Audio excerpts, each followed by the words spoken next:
Alors aujourd'hui, j'ai le plaisir de partager avec vous 4 conseils pour réussir dans l'entrepreneuriat, particulièrement dans l'entrepreneuriat en Afrique. Et pour que vous reteniez bien ces 4 conseils, que vous ne les oubliez pas, j'ai décidé de vous raconter une histoire. L'histoire, je l'ai appelée la parabole du Nyamankoudi. Est-ce que vous connaissez le Nyamankoudi? Je suis sûr que vous me direz oui. Alors écoutez attentivement cette histoire et nous partons pour les 4 conseils pour réussir dans l'entrepreneuriat. Le succès d'une recette locale. La réussite dans l'entrepreneuriat est semblable à un jeune homme qui décida de se lancer dans la vente du Nyamankoudi. En se renseignant, il s'est rendu compte que tout le monde connaissait la recette pour faire du Nyamankoudi. Gingembre, eau, sucre. Cette boisson était très appréciée et consommée dans plusieurs pays d'Afrique, connue sous le nom de Nyamankoudi, Nyamakoudi, Nyamakoudi, Emunduro ou Emunduro au Ghana, Tangawisi ou Tangawizi, Afrique centrale et orientale. Près de 395 à 500 millions de personnes en buvaient.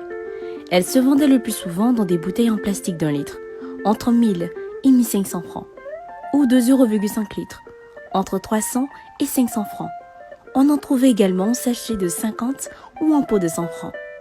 Yerignan voit dans cette boisson le potentiel pour créer une entreprise industrielle qui fournira de l'emploi à des centaines de jeunes Africains. Il envisage de lancer une boisson énergisante car les propriétés du gingembre sont nombreuses. Mais très vite, il se rend compte que l'investissement pour lancer ce type de boisson est trop élevé. Il décide alors de créer sa société de production de jus à base de gingembre et choisit de décliner ses jus en 3 gammes et les nomme ainsi: Délices du ginger nature, Délices de ginger citron, Délices de ginger cocktail. Il sollicita le partenariat d'un de ses amis pour réussir le défi du design, du packaging et de sa stratégie marketing. Leurs boissons réussirent à s'implanter grâce à leur originalité et leur persévérance. Au bout d'1 an, ils finirent par être distribués dans un grand supermarché et dans plusieurs boutiques. Yerignan réinvestissait les bénéfices dans l'acquisition de matériel de production. Il réussissait à produire plus et à améliorer la qualité et la durée de conservation de ses jus. Il lui fallut 7 ans pour imposer son jus et maîtriser sa chaîne de production. Il était devenu le meilleur vendeur de Nyamankoudi de la Côte d'Ivoire. La réussite d'un entrepreneur visionnaire. Yerignan fit une rencontre avec M. Djadji, un riche homme d'affaires qui décida d'investir dans cette entreprise en contrepartie de 40% des parts. 12 mois après, Yerignan lança la boisson énergisante Afrogina. Elle connut un grand succès. En 3 ans, cette boisson en canette était devenue l'une des plus vendues en Afrique, 1 milliard de personnes. C'est alors qu'il décida d'aller à la conquête de l'Asie, 4 milliards 500 millions de personnes. Afrogina partait à l'assaut du monde en passant par l'Asie, premier producteur mondial de gingembre. Cette parabole met en lumière la différence entre un entrepreneur et un vendeur. Elle vise à mettre l'accent sur la nécessité d'avoir une proposition de valeur forte pour faire la différence sur un marché saturé. Elle nous montre que parfois, pour atteindre notre vision, nous devons emprunter un chemin intermédiaire. Elle met en lumière des étapes de cycle de vie d'une entreprise. Elle permet de voir les différents niveaux d'échelle d'une entreprise et nous enseigne l'importance de la vente pour une entreprise. Alors comme vous avez écouté dans la parabole du Nyamankoudi, nous allons essayer d'extraire 4 conseils pour réussir dans l'entrepreneuriat. Conseil numéro 1, ne vous conformez pas. Conseil numéro 2, proposez une valeur forte. Conseil numéro 3, maîtrisez le cycle de vie de votre activité. Conseil numéro 4, devenez un best-seller. Alors, revenons sur le conseil numéro 1. Premier conseil, ne vous conformez pas. L'une des erreurs que font plusieurs entrepreneurs lorsqu'ils décident d'entreprendre une activité, c'est qu'ils tombent dans le piège de la forme. Imaginez que vous êtes un vendeur de Nyamankoudi. En Côte d'Ivoire, très souvent on vend le Nyamankou dans un type de format. On les trouve généralement dans des petites bouteilles, dans des bouteilles de 1,5 litre et souvent en sachet ou dans des pots. Et très souvent, vous allez vous rendre compte que les petits sachets ils ont déjà un prix. Le prix est pratiquement figé. On les vend à 50 francs, à 100 francs. Les bouteilles des 1000 litres, on les vend à peu près à 300 francs, 500 francs CFA. La bouteille de 1,5 litre, elle se vend à 1000 francs, maximum 1500. Alors, si vous ne faites pas attention, vous risquez de tomber dans le piège de la forme. Votre produit va ressembler à tous les autres Nyamankoudi. Il n'y aura aucune différence entre votre Nyamankou, ou le Nyamankoudi d'une autre femme? Pourquoi quelqu'un qui a envie de boire du Nyamankoudi un matin va penser à votre Nyamankoudi? Règle numéro 1, ne vous conformez pas. Faites tout pour rester différent. Récemment, j'ai écouté l'histoire de M. Fabrice Awignon, directeur général de Vodou Group. Il disait comme ça qu'en 1999, lorsqu'il se lançait, il y avait déjà plusieurs agences qui existaient et les gens leur disaient que vous n'allez pas réussir parce que vous n'êtes pas un groupe international, vous ne faites pas ci, vous ne faites pas ça.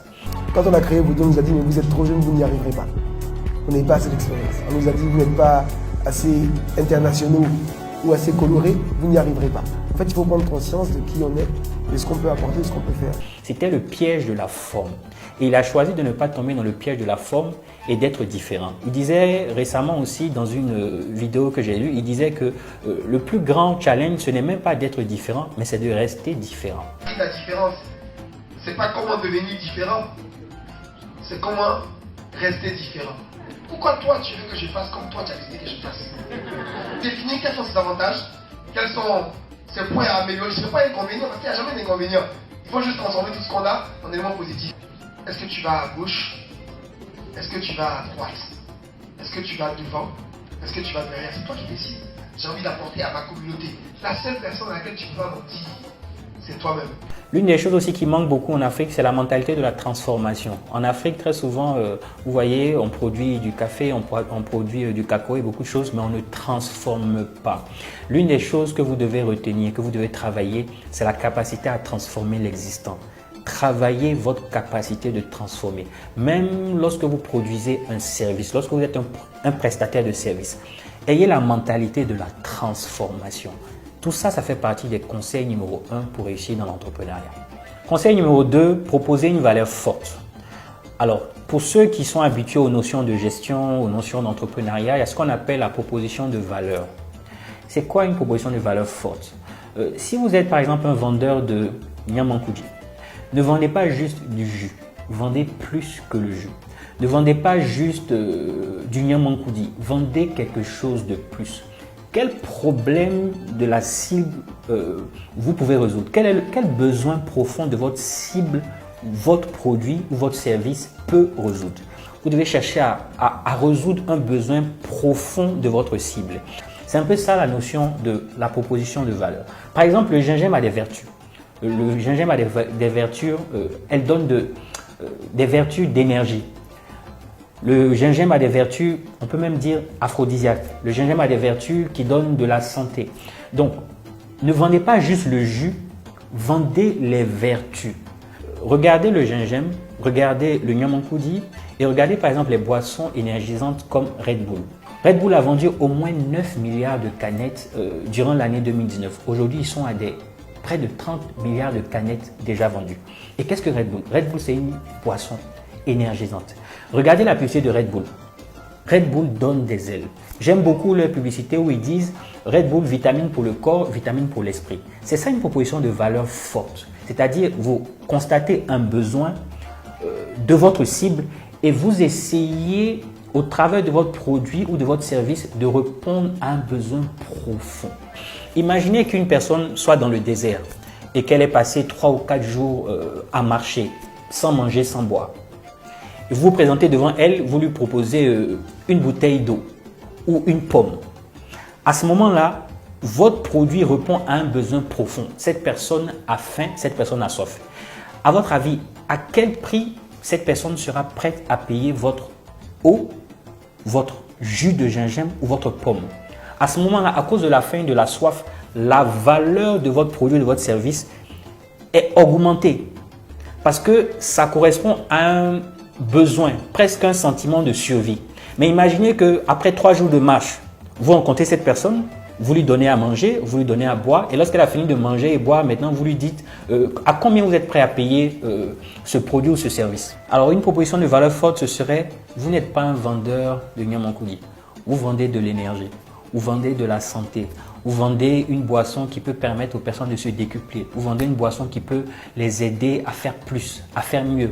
Vous leur vendez un compagnon. Vous leur vendez quelque chose qui leur permet d'aller au-delà de leurs efforts. Vous vendez une boisson qui permet d'être fort, qui permet d'être constant, qui permet d'avoir suffisamment d'énergie pour traverser l'adversité. Vendez une boisson qui permet aux personnes de décupler leur potentiel. Vous vendez la boisson, le secret de la puissance, de la force, de l'énergie, de la vitalité des Africains. Alors ne vendez pas du Nyamankoudi, vendez une boisson unique, une recette unique qui permet à ceux qui la boivent d'être les champions ou de réveiller le champion qui est en eux. C'est ça une proposition de valeur forte. Alors, au travers de la parabole de Nyamankoudi, nous avons vu les 2 premiers conseils pour réussir dans l'entrepreneuriat. Conseil numéro 1, ne vous conformez pas. Conseil numéro 2, proposez une valeur forte. La semaine prochaine, nous verrons 2 autres conseils. Conseil numéro 3, maîtrisez le cycle de vie de votre activité. Et enfin, conseil numéro 4, devenez un best-seller. Alors, rendez-vous la semaine prochaine. Je vous encourage, si vous n'avez pas déjà lu le livre, à le commander. Entrez et prenez, volume 1. Il suffit juste de vous abonner. Je vous encourage à vous abonner et de laisser un commentaire. J'ai été ravi d'être avec vous. Rendez-vous la semaine prochaine pour les 2 derniers conseils.